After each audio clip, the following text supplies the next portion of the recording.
នៅក្នុងឆ្នាំ2024លោកស្រី ហ៊ុយលីនបានចូលរួមវគ្គបណ្ដុះបណ្ដាលគៀកធនធានក្នុងស្រុកជាមួយអង្គការកសកលោកស្រីបានយកទ្រឹស្ដីគៀកធនធានមកអនុវត្តដោយបានធ្វើផែនទីម្ចាស់ជំនួយក្នុងមូលដ្ឋានរបស់គាត់ព្រមទាំងធ្វើផែនការរៀបចំព្រឹត្តិការណ៍គៀកធនធានតាមរយៈការធ្វើបុណ្យផ្កាជាដើមការគៀកធនធានគឺជាការប្រមូលផ្ដុំកម្លាំងសាមគ្គីមួយឲ្យកើតជាចលនាមួយរៃអង្គាសមិនថាថវិកាឬក៏កម្លាំងឬក៏ពេលវេលាដើម្បី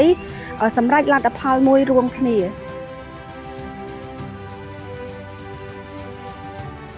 វគ្គបណ្ដុះបណ្ដាលគៀកធនធានក្នុងស្រុកពិតជាមានអត្ថប្រយោជន៍និងអាចគៀកធនធានអភិវឌ្ឍសហគមន៍ដូចជាសហគមន៍របស់លោកស្រី ហ៊ុយលីនដែរ